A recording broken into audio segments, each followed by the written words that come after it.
이순신 프로젝트 정책 아카데미는 평범한 직장인, 가정주부, 자영업자, 전문직 종사자, 교수, 대학생 등 다양한 분들이 함께하고 있습니다. 당신은 어떻게 이순신 프로젝트 정책 아카데미에 참여하게 되셨나요? 대학, 대학원 책 등에서 배울 수 없었던 나라 전반의 살림살이, 법은 어떻게 만들어지는지, 정책 수반은 어떻게 하는지 우리나라 정부 전반에 대해 공부하는 시간이었습니다. 장담하건대 우리나라에서 이런 아카데미는 없을 거예요. 발제, 토론 방식으로 수업으로 치열하게 공부하고 노력했지만 정말 값진 시간이었습니다. 역시 공부는 평생 해야 하는 진리를 깨달았죠. 김광수의 경제데이트 110회 2부를 시작하겠습니다. 안녕하세요. 저는 길경식입니다. 네, 안녕하세요. 서성민입니다. 네, 안녕하십니까. 부트입니다. 네, 김광수입니다.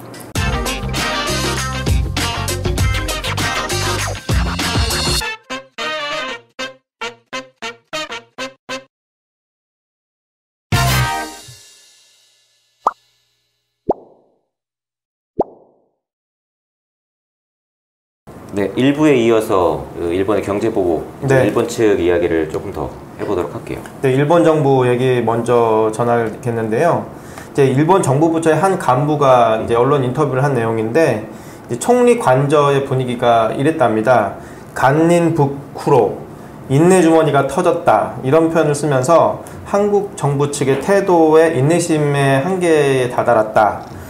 조치를 취할 수밖에 없다는 의견이 이제 지배적이었고, 이제 돌이킬 수 없는 움직임, 각오가 필요한 시기, 이런 내용, 이런 발언들이 그 이제 회의석상에서 이렇게 막 터져 나왔다고 하더라고요. 네. 이미 이제 그 사태와 관련해서 사태 이제 직접적인 이제 그 원인은 이제 강제징용 배상 네. 작년에 있었던 문제잖아요. 네. 이 이야기는 이미 이제 작년부터 계속 나왔죠. 이제 어쨌든 간에 일본 쪽에서 이제 문재인 정권한테 계속 뭔가 해결책을 그렇죠. 찾자라고 이렇게 이제 같이 좀 중재 회의나 뭐 이런 거 협의를 하자. 서로 이렇게 타협점을 찾으려고 모색을 계속 해왔다라는 거죠. 네. 해왔는데 거기에 대해서 이제 이런 방구 아무런 대응이나 그 무시하는 전략으로 인간을 해왔다라는 거죠, 말하자면. 그렇죠. 문재인 정부가 반응이 거의 없었다라고 이제 얘기를 그러니까 하고 있죠. 완전히 이제 무시당했다라고 생각을 한다라는 거죠. 무시당했다는 거죠. 입장을 바꿔놓고 생각해보면 그럴 거예요. 그럴 수도 있어요. 충분히 이해가 돼요.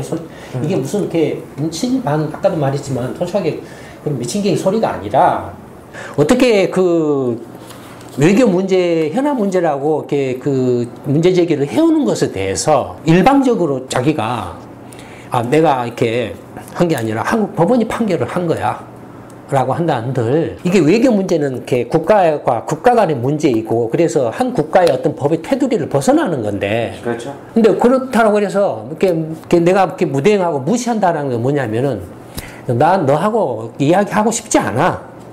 이미 이제 내 생각은 굳었어. 이거야. 그렇죠. 배상이야.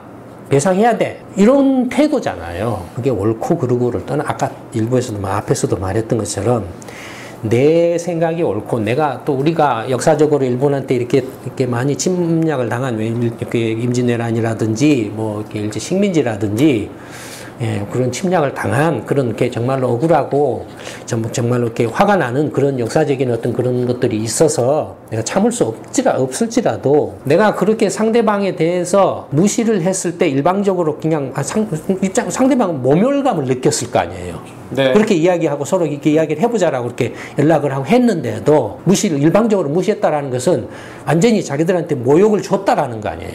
충분히 이해할 수 있는 대목이에요. 그런 대목들이. 네. 그러니까 이게 지금 그 강제징용 배상을 하느냐 마느냐 그걸 떠나서 외교적인 어떤 그 관계라는 면에서 봤을 때 그렇게 문제 제기를 해왔으면 어쨌든 간에 문재인 정권이 그 문제에 대해서 일본 정부하고 아베 정부하고 계속 뭔가 평행선을 긋더라도 만나서 이야기를 한다든지, 네. 아니면 뭔가 계속 어떤 쟁점들에 대해서 서로 의논을 계속 해보자. 당장에 이렇게 타협점을 못 찾으면 계속 의논을 해 가보자라고 해서 한다든지 해야 되지. 일방적으로 이렇게 완전히 너 떠들어. 네가 백날 떠들어봐야 나는 안 들을 거야. 무시할 거야. 이러면 어떨 것 같아요. 짜증나죠, 진짜. 짜증이 아니잖아. 그냥 분노죠, 분노. 이런 행동을 할 수밖에 없죠. 그렇죠. 한번 이제 차곡차곡 준비했다가 한 방에 팍 터트리는 그런 대응 그렇게. 차곡차곡 준비가 뭡니까? 이게 그런 준비가 아니잖아요. 이게 어제 오늘의 이야기가 아니잖아요. 지금 한일 그쵸. 식민지 관련해서 배상 문제는 박정희 때부터 이승만 박정희 때부터 계속 이어져 온 문제잖아요. 네. 계속 이어져 온 문제인데 이게 그런 것들이 이제 이미 시간이 흘러가지고 그 세대들이 상당수가 이제 시간이 다 돼서 사망을 하고 네. 이제 그런 세대를 이제 전혀 잘 모르는 세대들이 이제 점점 이제 10대, 20대, 30대로 이렇게 되면서 그래서 그 세대들은 아까 말했던 것처럼 수평적인 서로 이렇게 협력이나 교류 관계로 이렇게 바뀌고 있다 이거예요. 네. 근데 뭐 교과서나 뭐 학교에서 이렇게 역사 수업이나 이런 데서 배울지언정 실제로 이렇게 젊은 세대들끼리는 똑같은 옛날에 우리 때만 해도 한국하고 일본의 생활 수준이 그냥 현격해가지고 제일 동포가 오면은 정말로 막 이렇게 일본 물건 뭐 이런 거. 부자 막 이런 난리 났어요 그냥. 네. 그리고 와서 행세하고. 근데 일본에서는 이렇게 정말로 이렇게 비굴하게 이렇게 살면서 돈 벌고 그런 거예요. 그러니까 그때는 우리가 경제적으로 힘이 약했을 때는 어쩔 수가 없었어요. 아무리 이렇게 떠들어도 방법이 없었어요. 그러니까 오히려 그때는 일본이 상대를 안 했죠. 무시를 해도 한국이 뭐라고 하면 어떻게 할 거예요? 힘이 없는데.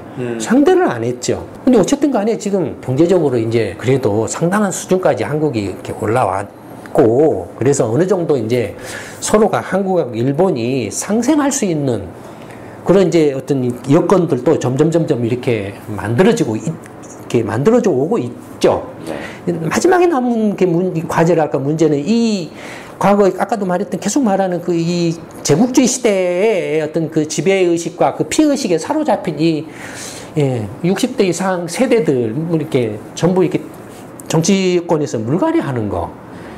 지금 그것만 남아 있어요, 사실은. 일반 기업들과는 관계는 굉장히 많은 교류를 하고 있고 서로 이렇게 아까도 말했던 것처럼 수직적인 분업 관계가 됐든 수평적인 분업 관계가 됐든 글로벌 어떤 경제 속에서 한국이나 일본이나 어쨌든 해외 시장 개척하지 않고 또 이렇게 이른바 자유 시장 경제 체제를 전제로 하지 않으면은 그게 없으면은 다 망하는 나라예요. 어디다가 또 물건을 팔 거예요. 물건 못 파면은 일자리가 뭐고 다 없어지는데 그런 그 상황인데, 그러니까 일본도 예전에는 한국을 정말 제가 80년대 90년대 초까지 일본 유학 갔잖아요. 그렇죠. 그때 유학 갔을 때만 해도 정말로 내 자존심 엄청나게 속으로 쪽팔리고 자존심 상하고, 왜냐면은 마치 지금 한국 입장에서 봤을 때 뭘로 봤냐면 저기 필리핀이나 베트남 유학생으로 본 거예요. 말할 수 없이 자존심 상하고 쪽팔렸지만 어떻게 내가 뭐고 방법이 없죠. 뭐 장학금 준다고 이렇게 와서 이렇게 했으니까 뭐 장학금 받고 간 입장에서, 그다음에 당시만 해도 벌써 일본하고는 굉장한 엄청난 차이가 있었고 일본은 그때는 세계 최강이었고 네. 결국에는 뭐 방법이 없으니까 내가 뭐 가서 있다가 그냥 공부 좀 하고 좀 놀고 뭐 하고 이렇게 오는 수밖에 없지 뭐 어떻게 해. 그렇죠. 예. 그랬는데 지금은 아니거든요.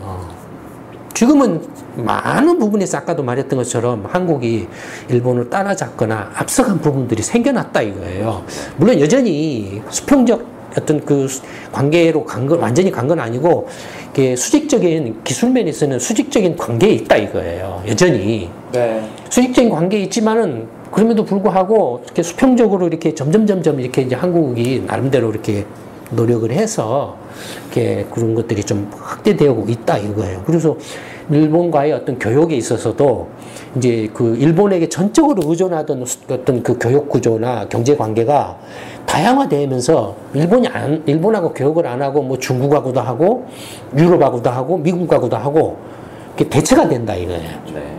그 다음에 일본 거 아니면 어떻게 할 수 없었던 것들을 이제 자체적으로 기술 개발이나 이런 거 해가지고 오히려 이제 일본 것을 앞서가지고 한다 이거예요. 뭐 네. 대표적으로 이제 중후장대한 산업들, 조선 산업이나 뭐 철강 산업이나 이런 것들이 보명품을 중심으로 해서 이렇게 했죠.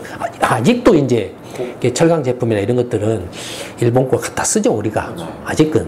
예. 그렇지만은 어쨌든 간에 또 예를 들어서 예전에 뭐 이렇게 거의 무슨 사무용 기기 같은 거, 팩스라든지 복사기라든지 이런 것들, 그리고 카메라라든지 이런 것들은 전부 다 일제였죠. 근데 어쨌든 지금 이제 디지털 시대로 넘어 들어오면서 스마트폰이 딱 나오니까, 그 PC가 나오고 스마트폰이 나오니까 이렇게 메일로 이렇게 다 주고받으니까 복사기나 이런 것들이 다 죽어버린 거예요. 그리고 대신에 한국이 기술적으로 복사기나 그런 팩스기를 더 잘 만들어서 그 일본을 밀어내서가 아니라 디지털 기술이 등장하면서 이 복사기나 이런 것들은 아날로그 기계예요. 정밀 기계예요. 근데 이런 디지털 경제로 기술로 넘어 들어오면서 이게 PC라든지 이제 스마트폰이 나오면서 카메라라든지 이런 것들이 다 죽어버린 거예요. 복사기나 이런 것들이 다 죽어버린 거예요. 그러니까 아날로그였던 기술력은 여전히 일본이 그런, 예를 들어서 복사기나 팩스를 만드는 그 정밀 기계라든지 정밀 화학 기술이라든지 어떤 그 광학 기술이라든지 이런 것들은 여전히 강력해요. 네. 원천 기술들을 다 가지고 있으니까 일본이. 이 스마트폰이라든지 디스플레이라든지 이런 것들은 한국이 나름대로 기술 개발해가지고 디지털 제품이잖아요. 네. 기술 개발해가지고 일본은 앞섰다 이거예요. 근데 이 스마트폰이나 디스플레이나 반도체 같은 경우는 이 원천 기술을 필요로 해요. 반도체 같은 경우도 이렇게 광학 기술이나 이렇게 화학 소재나 이렇게 감광 기술이라든지 이렇게 다 필요해요. 전부 다.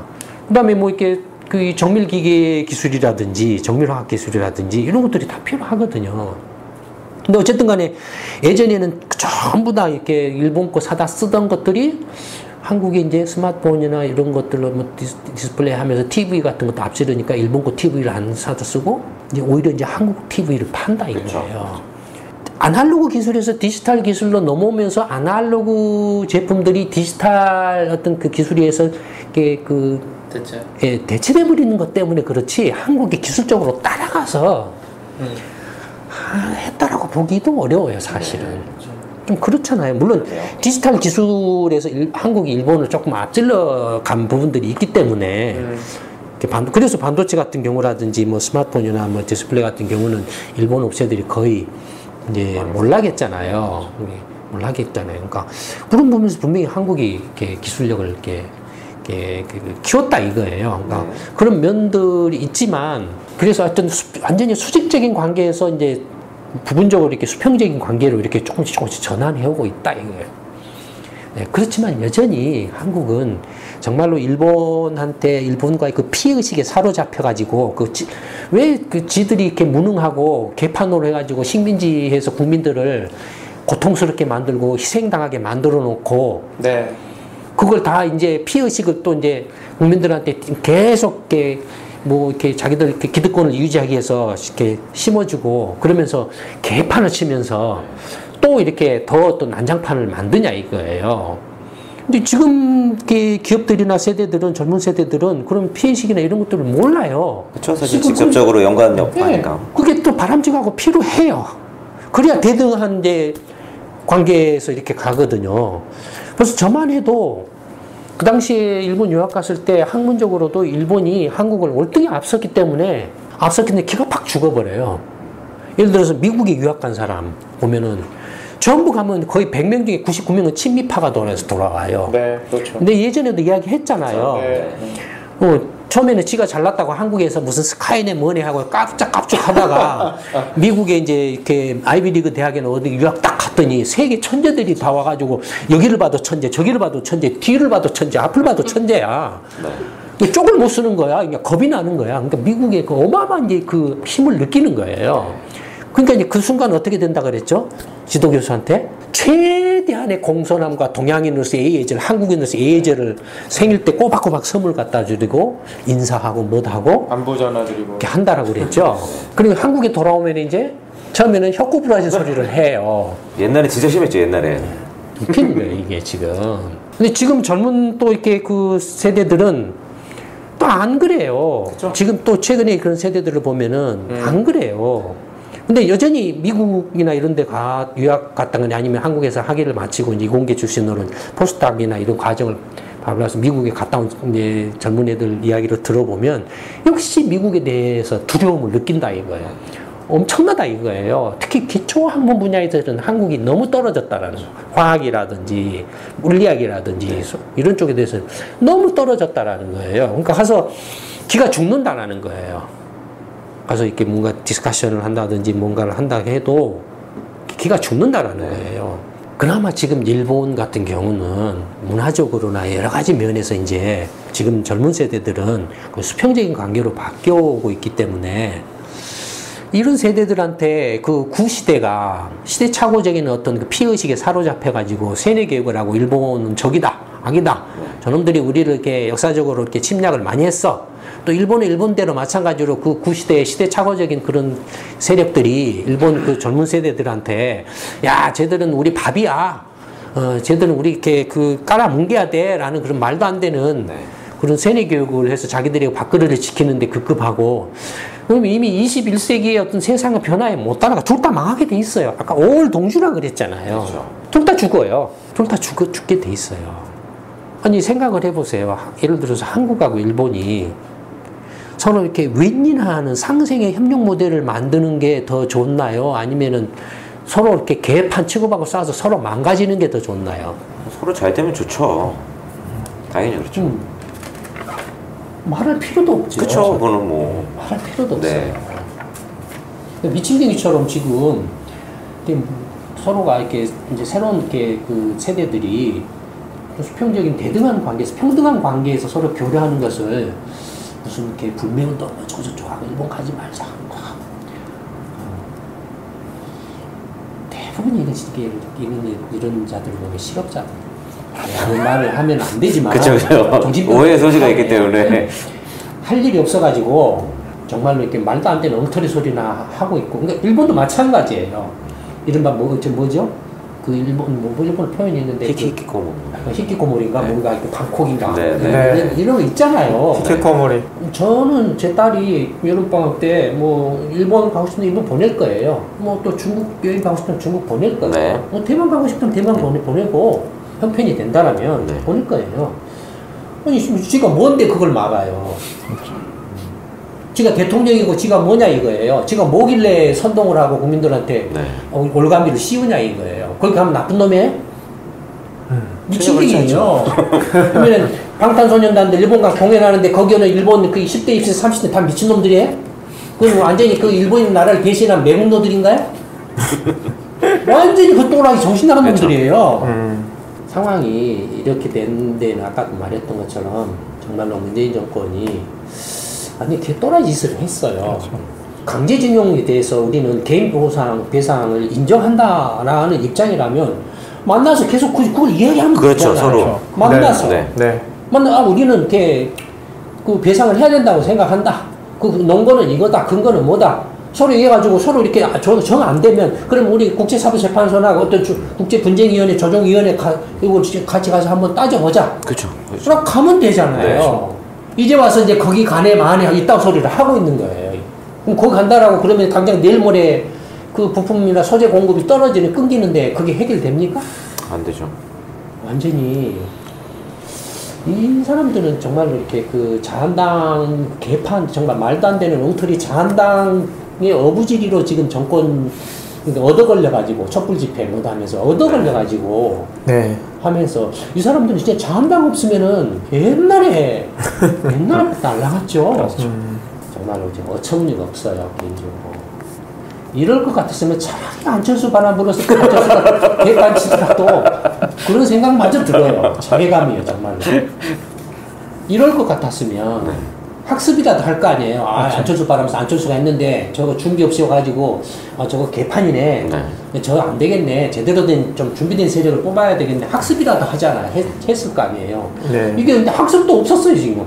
계속 이 자한당, 그 새누리당, 민주당 이 엉터리들 회전문식으로 빙빙 돌아온 거예요 지금. 일본도 사실은 일본이라는 나라가 구시대들이 이제 좋게 표현하면 실버 디마크리스의 폐해에 걸렸죠. 그렇죠. 한국도 마찬가지예요. 중국도 마찬가지고. 특히 일본이 이제 그게 굉장히 심하죠. 그게 일본의 좀 불행이고 비극이라고 보여져요. 네. 어쩔 수 없어요. 그건 이제 제가 옆에서 이렇게 이러쿵 저러쿵 이야기해봐야 어떤 일본 국민들의 어떤 선택의 문제이기 때문에 그렇죠. 일본의 어떤 20대, 20대, 30대, 40대, 이른바 21세기를 살아갈 세대들이 어떤 이제 그 판단을 하고 어떤 정치적 선택을 하느냐의 이제 문제이죠. 그런 실버트 마크로스의 폐해에 대해서. 네. 그 일본 국민들이.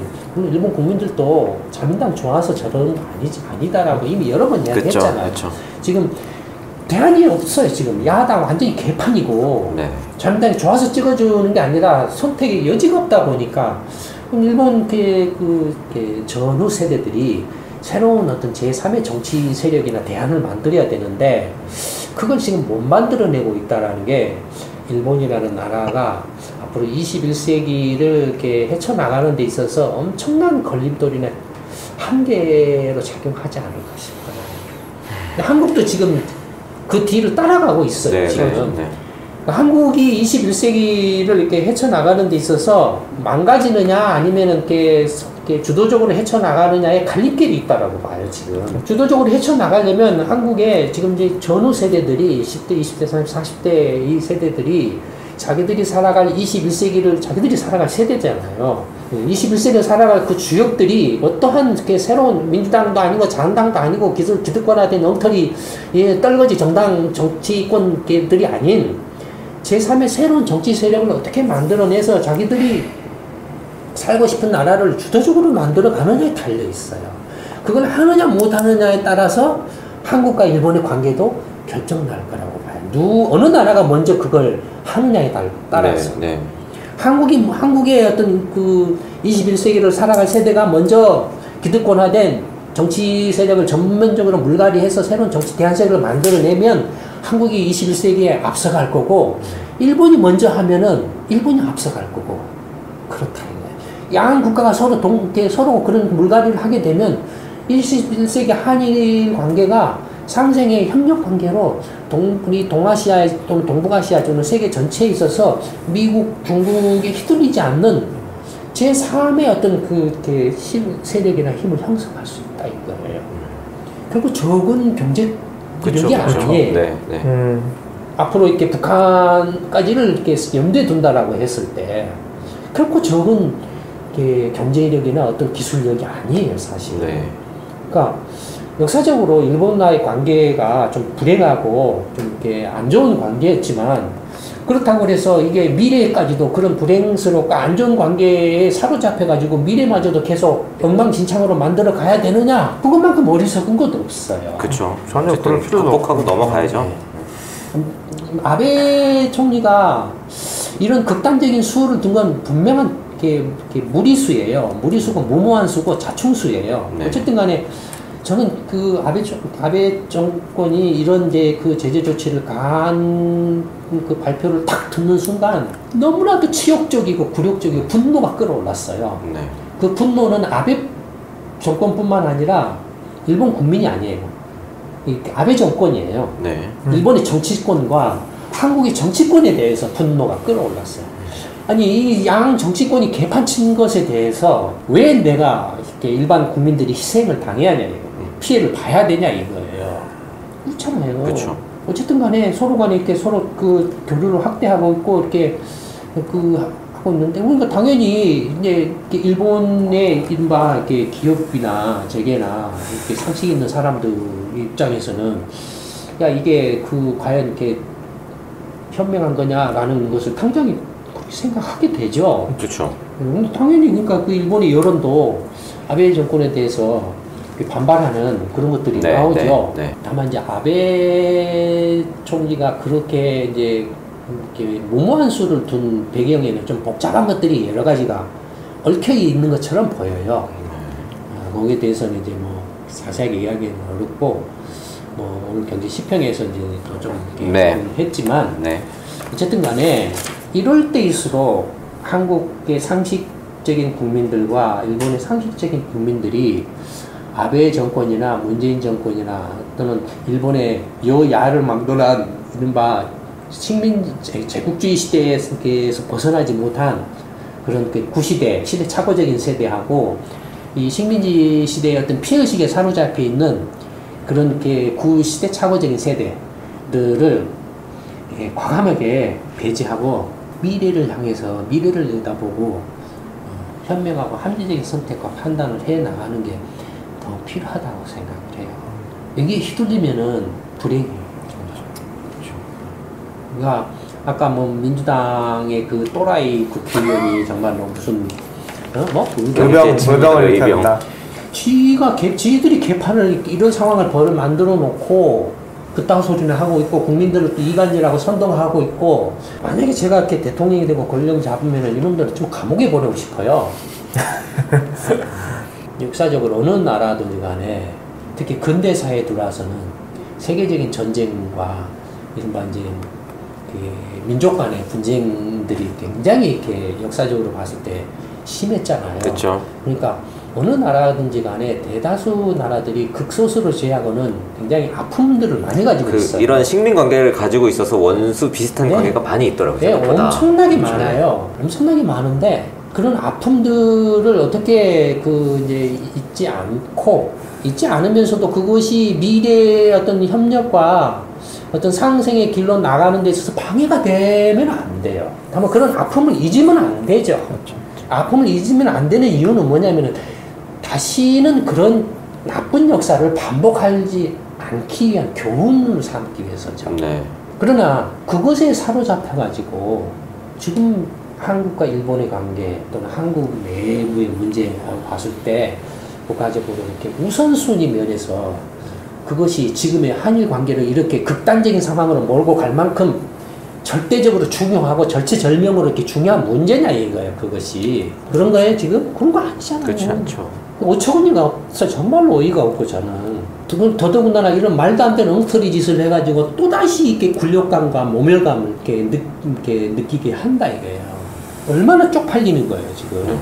뭐 이러쿵 저러쿵 이렇게 나발나발 해봐야 예를 들어서 반도체 같은 경우는 처음 이제 제조 공정을 시작을 해가지고 재료라든지 이런 걸 투입을 하기 시작해서 만들기 시작해서 최종 이제 반도체 칩이 완제품이 나올 때까지 대체적으로 한 달 반 정도. 네. 생산 중에 한 달 반 정도. 한 달 반 정도 걸리는 걸로 이렇게 봐요.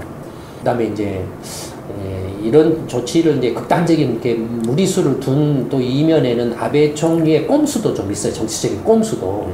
정치적인 꼼수는 대표적인 게 이제 말 나오고 있는 이른바 이제 이번 7월 20일 날의 선거죠. 네. 아베 총리의 지금 가장 최대 국정 과제이자 목표가 뭐냐면 개헌이에요. 네. 근데 지금 이제 현재도 압승을 했어요. 중의원은 이미 3분의 2 이상 의석 차지하고 있죠. 네.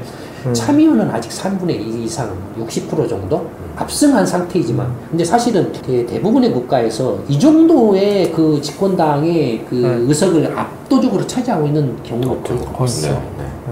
그러니까 지금도 막 상상을 초월할 정도의 압승 상태인데 참의원이 3분의 2 이상을 차지하면은 그러니까 압승에서 더 압승을 해야 개헌이 가능하다. 3분의 2 이상 이제 하면은 개헌 이제 단독 개헌 발의가 가능해요.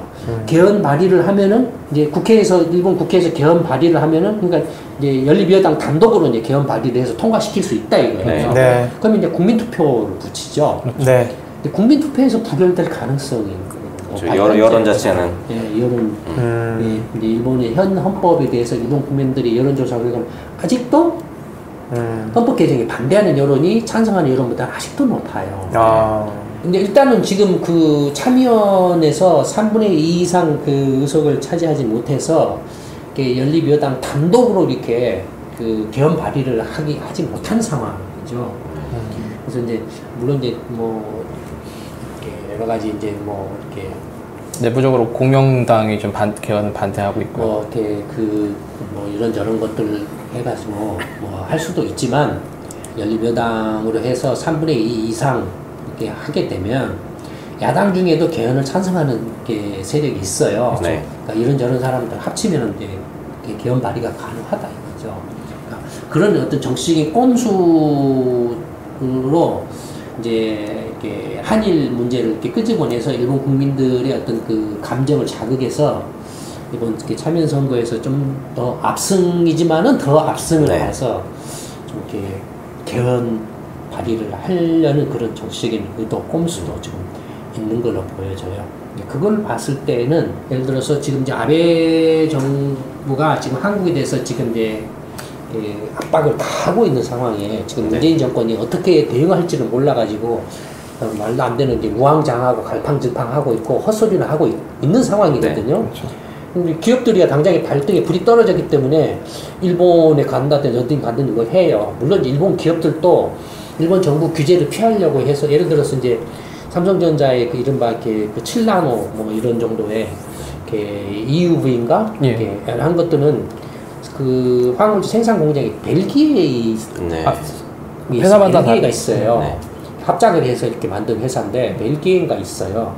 그 장치를 벨기에 회사가 만드는 장치이기 때문에 벨기에가 있어요. 그래서 뭐 그런 것들은 이제 뭐 거기서 조달을 한다라고 하지만 그러나 그것이 차지하는 비중은 그렇게 크지가 않기 때문에 결국에는 이제 일본 그 회사로부터 이렇게 원료를 공급을 받는 게 절대적으로 필요한 상황이죠. 어쨌든 총을 먼저 이제 아베 총리가 쐈기 때문에 그거에 대해서 어떻게 할 거냐 해서는 문재인 정권은 지금 뭘 어떻게 해야 될지를 몰라가지고 갈팡질팡하고 있고 기업들이 이제 답답하니까 기업들이 이제 움직이는 거죠. 지금 무조건 이제 발로 뛰고 만나고 이렇게 하는 것밖에는 없어요.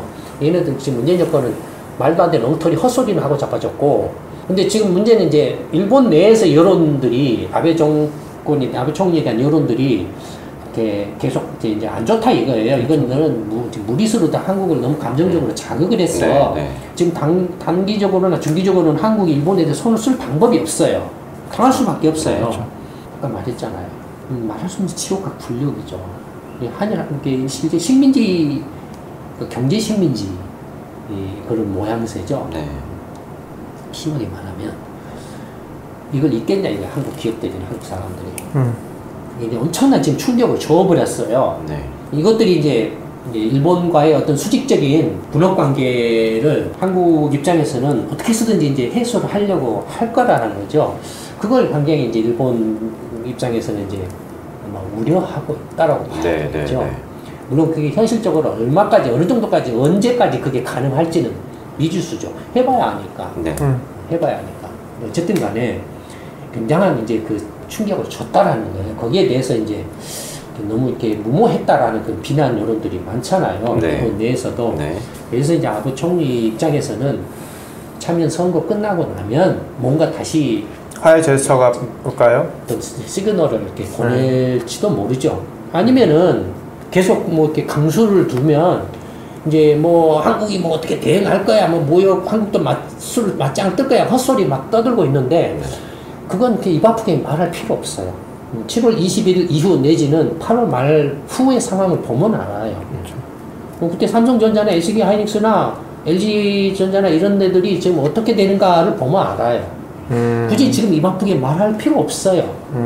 한국이 정말로 대응할 수 있으면 삼성전자나 SK 하이닉스나 LG전자나 이런 한국 업체들이 문제없이 그냥 계속 가동해서 반도체나 이런 거 생산해서 오히려 생산해내면 일본에 대해서 반격을 가할 수도 있겠죠. 그냥 그때 가서 뭐 생산 못하고 완전히 손 놓고 있으면은 그때는 이제 죽는 거예요. 지금 입 아프게 뭐 이러쿵 저러쿵 뭐 근거도 없이 헛소리 막 엉터리 거짓말 할 필요 없어요. 그냥 기다려보면 되는 거예요.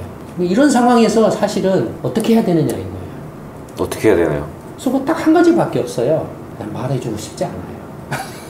딱 한 가지밖에 없어요. 정말로 말해주고 싶지 않아요. 어떻게 합니까? 간단해요. 빌어야 되니까. 왜? 문재인 대통령이 가서 아베 총리하고 만나는 것 외에는 방법이 없어요. 더 이상 이야기하기는 싫어요. 그 정도만 하고 끝냅시다. 네, 오늘 김광수의 경제데이트 110회 2부에서는 일본의 경제보복과 관련해서 일본 정부나 또 일본 기업들 산업 구조 관련해서 이야기를 했고, 또 이거를 해결하는 방법에 대해서 일단은 양 정상이, 문재인 대통령이 직접 만나서 문제를 해결하지 않으면 사실상 어렵다라는 이야기를 하셨고, 구체적인 방법에 대해서는 이야기하지 않으셨는데, 어쨌든 한국 기업들이 굉장히 지금 여러 가지 어려움에 직면해 있어서 사방으로 해결책을 찾으려고 뛰어다니고 있는데, 이런 20세기의 넓은 정부들을 한국이나 일본이 다 물갈이하지 않으면 21세기 미래가 어둡다는 말을 다시 한번 또 새기면서 이런 물갈이를 위해서 이순신 프로젝트 또 정책 아카데미에 많은 분들이 참여해 주시기를 다시 한번 바라봅니다. 호남권 정책 아카데미. 네. 이제 7월 21일부터 이제 호남권 정책 아카데미 1기가 시작을 하는데 광주에서 시작을 하는데 많은 분들이 참여해 주셨으면 좋겠습니다. 이번에는 다른 이제 여타 12주 과정과 달리 토요일, 일요일 6주간 압축적으로 진행이 되니까 좀 더 수월하게 끝내실 수 있을 것 같습니다. 많은 분들의 참여 부탁드립니다. 아직까지도 신청 접수 가능한 거죠? 네, 알겠습니다. 오늘 김광수의 경제데이트 110회 2부는 여기서 마치도록 하겠습니다. 감사합니다. 감사합니다.